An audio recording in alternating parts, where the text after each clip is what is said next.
బాబా వారి మహత్యం గురించి తెలుసుకుందాము. ఒక పట్టణం లోపల ఒక చిన్న కుటీరము. అందులో ఎంతకాలంగా జీవిస్తున్నాడో ఎవరూ గుర్తించలేని సాధువు ఒకరు ఉండేవారు. ఆయన ప్రాపంచిక సుఖాలన్నింటినీ కూడా త్యజించారు. ఇలా రోజుకొక్కసారి మాత్రమే ఆయన ఊళ్ళోకి భిక్ష కోసం వెళ్ళేవారు. ఒకరోజు ఒక భక్తుడు ఆయన ఉపదేశం పొంది ఆయన శిష్యుడు అవ్వాలని తలచాడు. అలా రోజు ఉదయాన్నే సాధు దర్శనం కోసము అతడు కుటీరంకి చేరాడు. అప్పుడు తలుపు వేసి ఉన్నది. అతడు కొద్దిసేపు చూసి కొంచెం సంకోచిస్తూనే నెమ్మదిగా తలుపు తట్టాడు. అప్పుడు ఎవరక్కడా అన్న తీవ్రమైన కంఠధ్వని లోపల నుండి వినిపించింది. ఆ వ్యక్తి అన్నాడు, నేను స్వామి అన్నాడు ఆ భక్తుడు. అయితే నేను చనిపోయాక రా అని కుటీరానికి లోపల నుండే సాధువు గారు సమాధానమిచ్చారు. అప్పుడు తాను తలుపు తట్టి సాధువు గారి ధ్యానానికి అంతరాయం కల్పించేందుకు అలా కోపం చెంది ఆయన అలా చెప్పి ఉంటారని తలచి అతడు నొచ్చుకుంటూ ఇంటికి వెళ్ళాడు. తర్వాత కొద్ది రోజులు గడిచిపోయాయి. మరుసటి రోజు పొద్దున్నే వెళితే సాధువు గారి దర్శనం కాలేదు అని తలచి ఆ వ్యక్తి మధ్యాహ్న సమయంలో అయితే వారి దర్శనం లభించవచ్చు అని తలుచుకున్నాడు. కనుక అతడు మధ్యాహ్నము మండుటెండలో కాలినడకన కుటీరాన్ని చేరుకున్నాడు. అయితే ఆ సమయంలో కూడా తలుపు వేసి ఉన్నది. అప్పుడు ఆ వ్యక్తి కొంచెం సంశయిస్తూనే ఆ తలుపును తట్టాడు. అప్పుడు కూడా ఎవరక్కడ అని మరింత తీవ్రమైన కంఠధ్వని లోపల నుండి వినిపించింది. అంతలో ఆ వ్యక్తి భయంతోనే వణుకుతూనే నేను స్వామి అన్నాడు. ఆ వ్యక్తి ఆ వృద్ధుడు పో ఇక్కడి నుంచి, నేను చచ్చాకే నీవిక్కడికి రావాలి అని ఎంతో కోపంగా శాసించింది ఆ కుటీరం లోపలి కంఠము. ఆ సాధువు గారి పద్ధతి ఈ అమాయకుడికి ఏమీ అర్థం కాలేదు. సాధువు గారి మాటలకు అంతరార్థం తెలుసుకోవాలి అని ఎలాగైనా సరే ఆయన నుండి ఉపదేశం పొందాలి అని ఆరాటపడుతూనే కొద్ది రోజులు గడిచిపోయాయి. అయితే ఈసారి అతడు కుటీరం చేరేసరికి సూర్యాస్తమయమై బాగా చీకటి పడింది. అయినా కూడా యథాపూర్వంగా ఆ కుటీరం తలుపులు మూసే ఉన్నవి. అప్పుడు ఆ వ్యక్తి భయపడుతూనే నెమ్మదిగా తలుపు తట్టాడు. అప్పుడు కూడా ఎవరక్కడ అని వెంటనే కంఠధ్వని మరలా అలాగే వినిపించింది. కూడా ఆ వ్యక్తి నేను స్వామీజీ అని కొంచెం ఆశగా అతడు సమాధానమిచ్చాడు. నీకు బుద్ధి లేదు, నీకు చచ్చిపోయాక నువ్వు ఇక్కడికి రావాలి అని ఇదివరకే చెప్పాను కదా అనగానే ఈసారి భక్తుడు కొంచెం ధైర్యం చేసి మీకు రోజు పట్నంలో కనిపించే వ్యక్తే వీడు స్వామీజీ అని అన్నాడు. చనిపోయిన తర్వాత వీడొస్తే మీ దర్శనం భాగ్యము ఎలా అవుతుంది అని అన్నాడు నెమ్మదిగా మరియు నిశ్శబ్దంగా. తలుపులు తెరుచుకున్నాయి. వృద్ధాప్యంలో పండిపోయిన ఆ సాధువు గడప లోపల నుంచున్నారు. ఆయన పైకెత్తి లాంతరు వెలుగులో ఆయన ముఖాన్న తాండవించే చిరునవ్వు, ప్రేమలొలికించే ఆ చిన్ని కళ్ళల్లోని ప్రేమ తళుక్కున మెరిశాయి. అప్పుడు బాబు, నువ్వు చాలా చిన్నవాడివి, నేను చెప్పింది అర్థం కాలేదు, నీలోని నేను నశించి తీరాలి అనే నేను అలా చెప్పింది. ముందు నేను అన్న మాటకు బదులు ఈసారి వీడు అన్నమాట వినిపించింది. అందుకే తలుపులు తీశాను. నువ్వు పూర్ణిమ నాడు రా, ఉపదేశించుతాను అన్నారా వయస్సు మీరిన వృద్ధుడు. కొద్ది రోజులలో కార్తీక పౌర్ణమి వచ్చింది. అప్పుడు ఆ భక్తుడు స్వామి పాదాల చెంత కూర్చున్నాడు. సత్పురుషుల సాంగత్యము ఎంత గొప్పదో ఆయన వివరిస్తూ 2 సార్లు ఇంత మార్పు వస్తే సుదీర్ఘ సాంగత్యంతో ఇంకెంత పరిణతి కలుగుతుందో అని అన్నారు. అప్పుడు మరుక్షణమే ఆశ్రమ ప్రాంతమంతా కూడా గంభీరమైన నిశ్శబ్దంగా మునిగిపోయింది. గాలులకు చెట్ల ఆకుల నుంచి వినపడే శబ్ద బ్రహ్మము దృశ్యమైన సృష్టిని కలిచి వేస్తూ ఉంటుంది అనిపిస్తుంది. ఆలోచిస్తూ ఉన్నటువంటి ఆ భక్తుని కేసి ఆ సాధువు గంటసేపు రెప్పవాల్చకుండా చూస్తూనే ఉండిపోయాడు.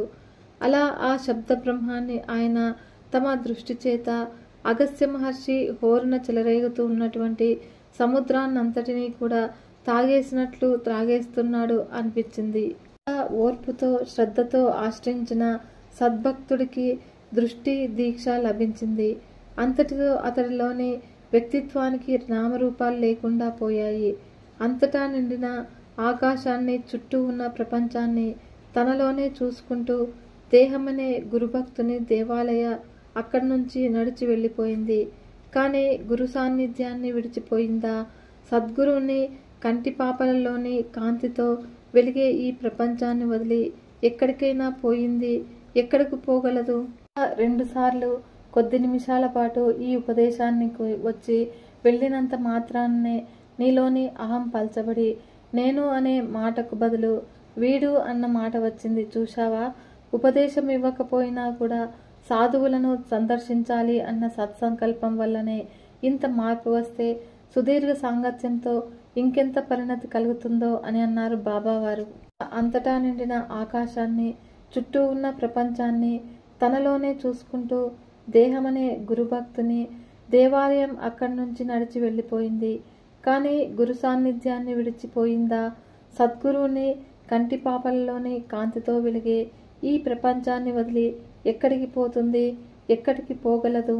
అనే ఒత్తిని సద్గురు భక్తి అనే జ్యోతితో వెలిగించినప్పుడు ఆ జ్ఞానజ్యోతి మన ప్రారబ్ధాన్ని హరించి జీవనాన్ని ఆధ్యాత్మిక కాంతులతో నింపి ఆనందమయం చేస్తుంది. నిద్ర గురించి బాబావారు ఏమన్నారు అంటే, ఉదయమే నిద్ర నుంచి మేల్కొంటాము. నిద్ర అనే మానసిక స్థితిలో నుంచి మెలకువ అనే స్థితిలోకి వస్తాము మనమందరము కూడా. ఇది ప్రతిరోజు కూడా అందరికీ అనుభవమే. మానసిక స్థితి అని ఎందుకంటాము అంటే, నిద్రపోయినప్పుడు మనం ఉంటాము, కలగంటూనే ఉన్నప్పుడు ఉంటాము, మెలకువలోనూ మనం ఉంటాము. ఈ మూడింటిని అవస్థలు అన్నారు పెద్దలు. జాగ్రత్త, స్వప్న, సుషుప్తావస్థలు. జాగృతి అంటే మెలకువ అనే అవస్థ లేక మానసిక స్థితి. స్వప్నావస్థ అంటే మనము కలలుగనే స్థితి. సుషుప్తి అంటే నిద్ర అనే అవస్థ లేక స్థితి. 3 మనము నిత్య జీవితంలో అనుభవించేవే.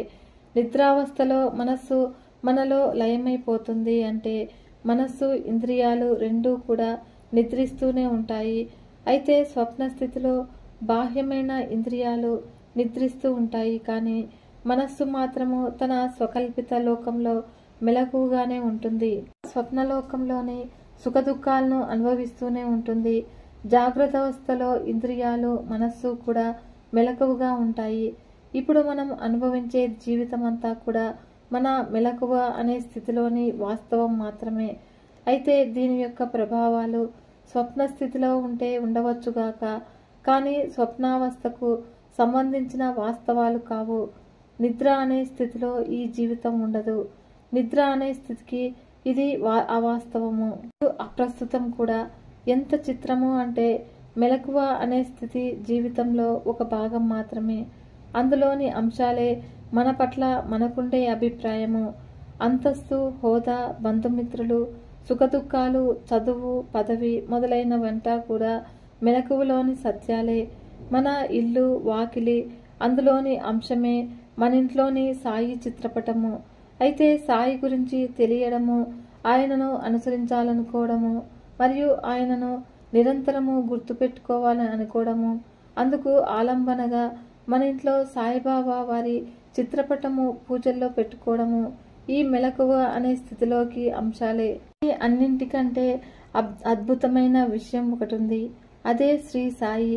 ఈ జాగ్రత్త, స్వప్న, సుషుప్తి అవస్థలలో మూడింటిలో కూడా ఆయన సాక్షిభూతంగా మనలోనే ఉంటారు, ఎప్పుడూ కూడా ఉంటారు. మనలో మనమై ఉంటారు, మన ప్రతి వారిలోనూ ఉంటారు. అందుకే ఎక్కడ, ఎప్పుడు, ఎవరికి ఏమి జరిగినా కూడా ఆయన భౌతిక శరీరం మాత్రము షిరిడిలో ఉన్నప్పటికీ ఆయనకు అప్రయత్నంగా తెలుస్తూ ఉండేది. అంతేకాదు ఆయన అన్ని కాలాల్లోనూ ఉండేవారు. అంటే మన భూత, భవిష్యత్, వర్తమానాల్లో కూడా ఉన్నారు. అంటే ఆయనకు అందరి చరిత్రలు తెలుసు, ప్రస్తుత స్థితిగతులు తెలుసు, అందరి భవిష్యత్తులు కూడా తెలుసు. కాబట్టి సాయి యొక్క ఈ స్థితికి ప్రతిరూపమే మన ఇంట్లో సాక్షిభూతంగా ఉండే శ్రీ సాయిబాబా వారి చిత్రపటము. ఆయన ఇంటి పెద్దగా మరియు ఆరాధ్య దైవంగా ఇంట్లో తమ స్వస్థానంలో కూర్చొని ఉన్నారు. అయితే స్థూలంగా చూస్తే ఆయన ఇంట్లో జరిగే సంఘటనలన్నింటికీ కూడా సాక్షిభూతంగా ఉన్నట్లు కనిపిస్తారు. కానీ నిజానికి అందరిలోనూ అన్నింటికీ ఆయన సాక్షి తత్వంగా ఉంటారన్నమాట. సత్యానికి శ్రీ సాయి చిత్రపటం ప్రతీక. సాయినాథుని ఉనికి మనకు మెలకువలో మాత్రమే కాదు, నిద్ర, స్వప్న స్థితులలో కూడా ఉన్నది. కానీ మనం మిగతా విషయాల్లో నిమగ్నమై ఉండటం వల్ల ఆ విషయాన్ని గుర్తించలేకపోతూ ఉన్నాము. కాబట్టి మెలకువగా ఉన్నప్పుడు నిరంతరము ఆయనను గుర్తుపెట్టుకోవడం ఎలాగో కొంత ముందు చర్చించుకుందాము. నిద్రలో కూడా ఆ సాధన కొనసాగించడం కోసము ఎలాగో కూడా బాబా స్మరణతో గుర్తుతో నిద్రా సమయాన్ని కూడా ఎలా నింపుకోవచ్చో మాస్టారు గారు చెప్పారు. అయితే నిద్రకు ఉపక్రమించే ముందు ఆ రోజు జరిగిన సంఘటనలను గుర్తు తెచ్చుకుని అందులో బాబాను మనం ఎంతగా గుర్తుపెట్టుకోగలుగుతామో, ఎక్కడెక్కడ మరచామో చూసుకోవాలి. మరియు ఎక్కడెక్కడ మంచిగా ప్రవర్తించామో, ఎక్కడెక్కడ ప్రవర్తించలేదో ఆత్మ పరిశీలన చేసుకోవాలి. తర్వాత మరలా అలాంటి సంఘటనలు ఎదురైనప్పుడు ఈసారి ధ్యాస ఇంకా ఎలా ఆలోచిస్తే నిలుపుకోవచ్చో ఆలోచించాలి. అందుకు ఆశీస్సులిమ్మని ఆ బాబా వారిని ప్రార్థించాలి. ఆ తర్వాత బాబాకు మనసారా నమస్కరించి ఆయన మన జాగృత స్వప్న సుషుప్తావస్థలలో సాక్షిగా అన్నీ తెలుసుకుంటూ మనలోనే ఎలా ఉన్నారో ఆలోచిస్తూ నెమ్మదిగా నామస్మరణ ప్రారంభించాలి.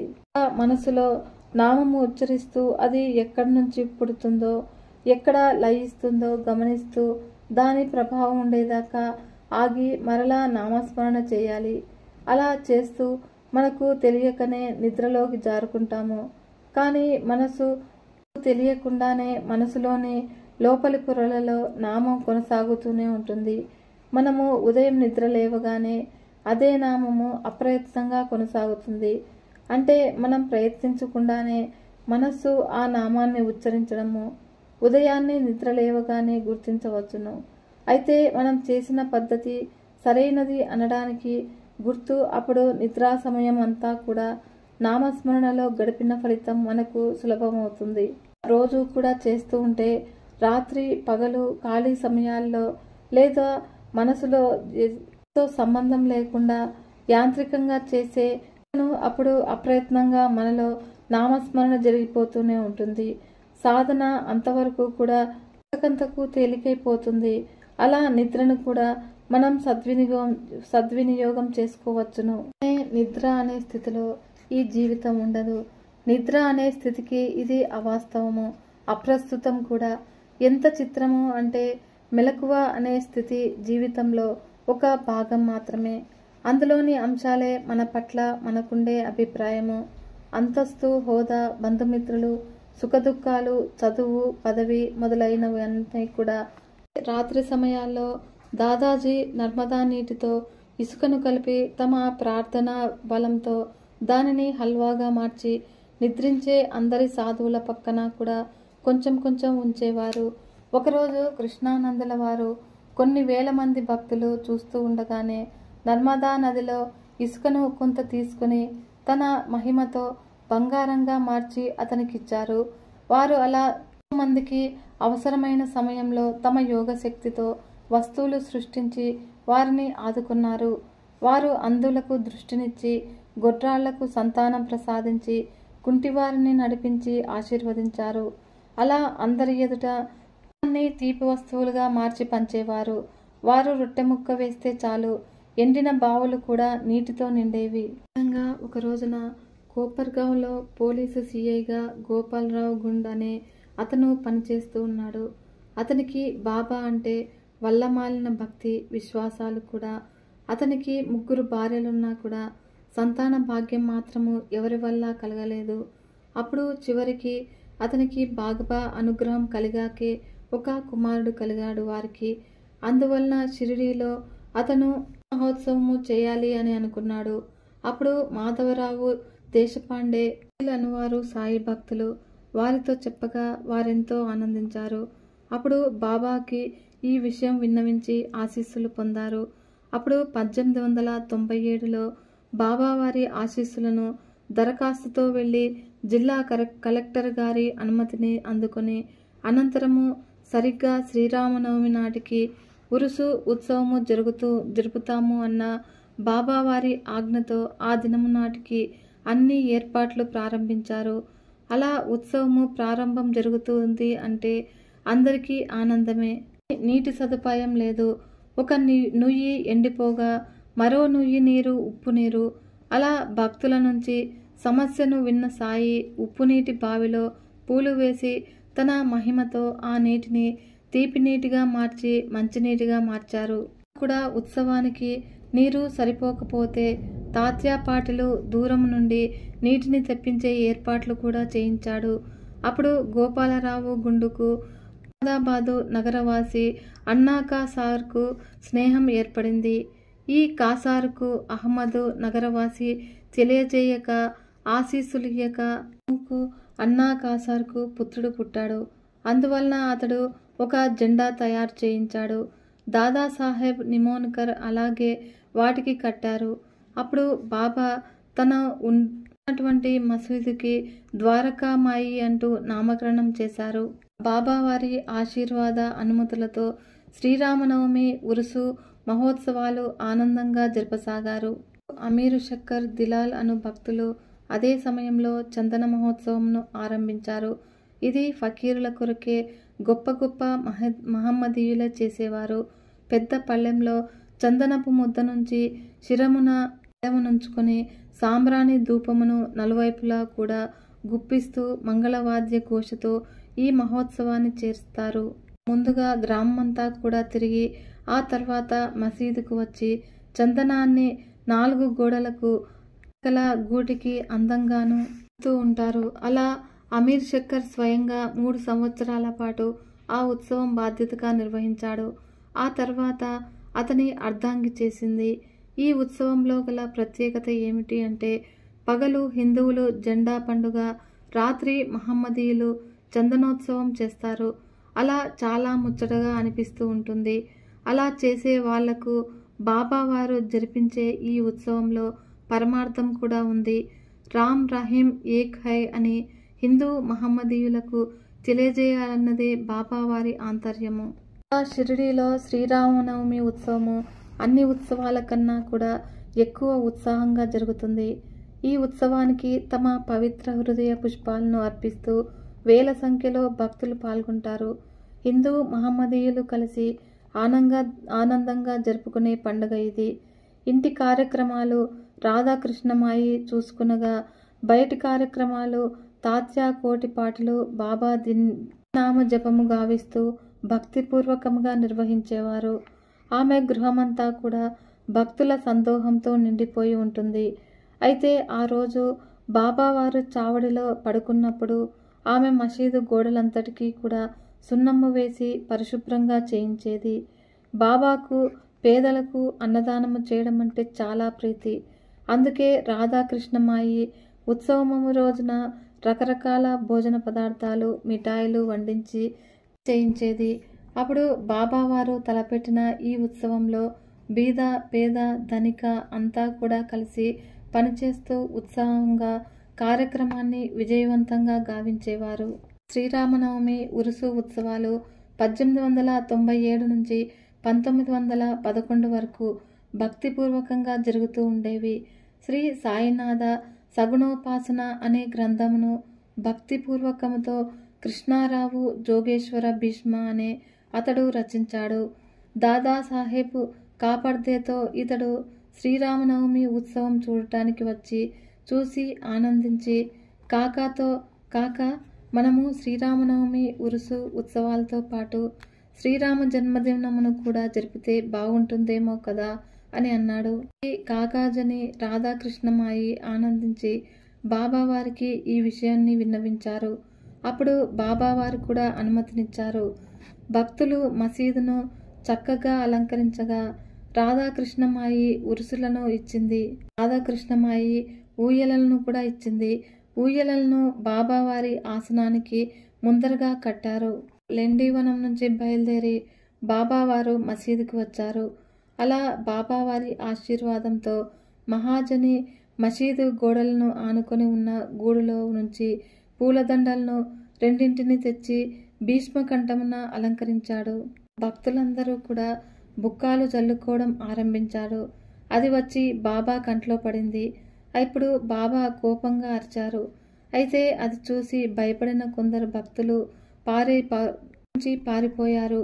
అవి అరుపులు కావు, ఆశీస్సులు అని తెలిసిన కొందరు దగ్గరకు వచ్చి భక్తులు ఆంతరింగిక భక్తులు మౌనంగా ఉండిపోయారు.